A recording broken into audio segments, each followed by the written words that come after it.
मित्रों, कन्नौज हिंदी साहित्य सम्मेलन के उन्नायक और राष्ट्रभाषा हिंदी के अभिन्न सेवक डॉक्टर प्रताप नारायण टंडन ऐसे ऐतिहासिक पुरुष थे जिन्हें हिंदी के धर्म युद्ध के लिए आत्मसंघर्ष भी करना पड़ा।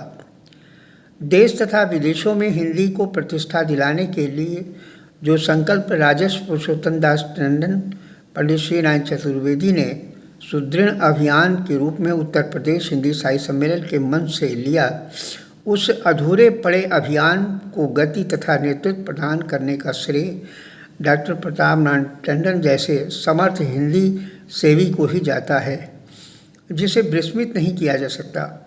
उत्तर प्रदेश हिंदी साहित्य सम्मेलन की सेवा के 13 वर्षों में डॉक्टर साहब ने प्रमाणित कर दिया कि उन सब पर सबसे अधिक तीखा रंग हिंदी का है।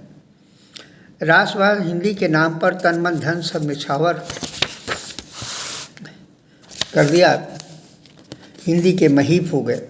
हिंदी ही नहीं बल्कि राष्ट्र और समाज के विकास में समर्पित उन्होंने सारस्वत खत्री सभा कन्नौज के स्वर्ण जयंती समारोह में स्मारिका के संपादकीय में लिखा, अतः आओ हम सब लोग मिलकर बैठकर अपनी कमजोरियों व विषमताओं पर विचार करके एक ऐसे स्वस्थ तथा सुदृढ़ समाज का निर्माण करें जो अपनी विशेषताओं को यथासंभव कायम रखते हुए देश की ही नहीं बल्कि विश्व के समाज के साथ तारतम्य बैठाकर समाज की उन्नति में भागीदार बने।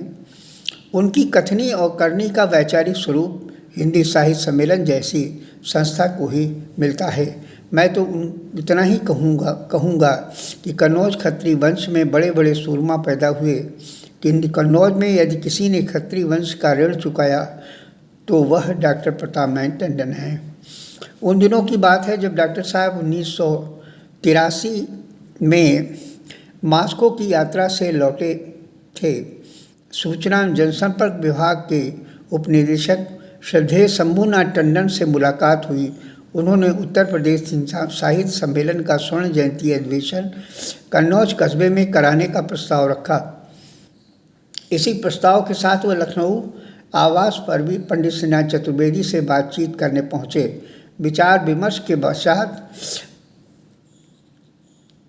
1985 में कन्नौज में अधिवेशन का कार्यक्रम तय हो गया, किंतु डॉक्टर साहब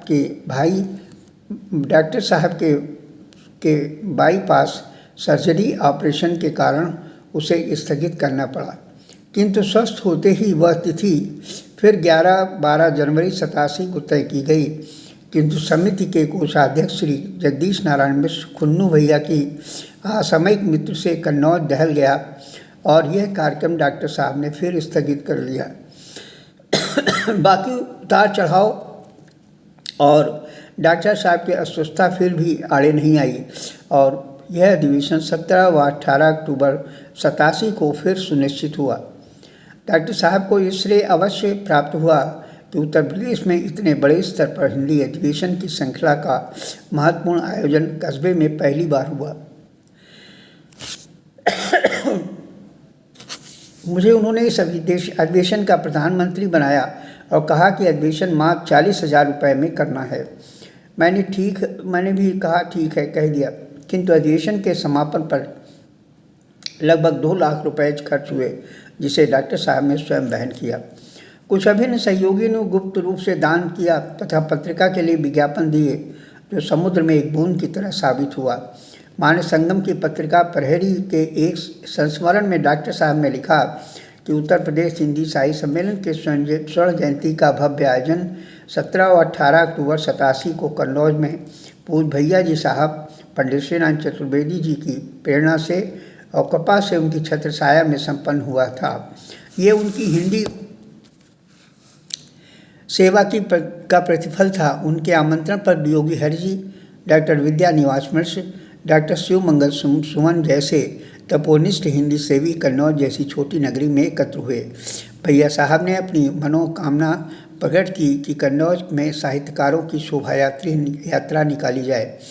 हमारे कन्नौज वासी उनकी आज्ञा को सिरधार करके जुट गए और जब इन सरस्वती के वरद पुत्रों की शोभा यात्रा कन्नौज की सड़कों पर निकली तो स्वागत द्वारों से सजे कन्नौज की अट्टालिकाओं से रास्ते भर साहित्यकारों पर पुष्प पंखुड़ियाँ की वर्षा होती रही।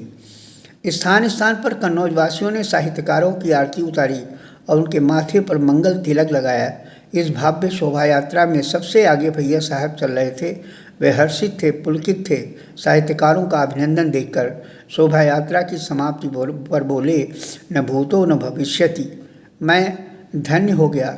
मेरी कामना थी कि किसी नगर में हिंदी सेवियों का अभूतपूर्व सम्मान हो। राजनेताओं की शोभा यात्राएँ तो निकलती हैं, साहित्यकारों की शोभा यात्रा संपन्न हो। आज मेरी यह मनोकामना पूरी हुई। डॉक्टर साहब ने आगे कहा कि उनका संतोष हमारा संबल बना। आज भी उनके वचनों से प्रेरणा लेकर आगे बढ़ रहे हैं। वास्तव में ये आयोजन भाषागत राष्ट्रीय एकता की महत्वपूर्ण उपलब्धि है और देश विदेश के हिंदी लेखकों, मनीषियों, पत्रकारों ने एक मंच पर बैठकर विचार विमर्श किया।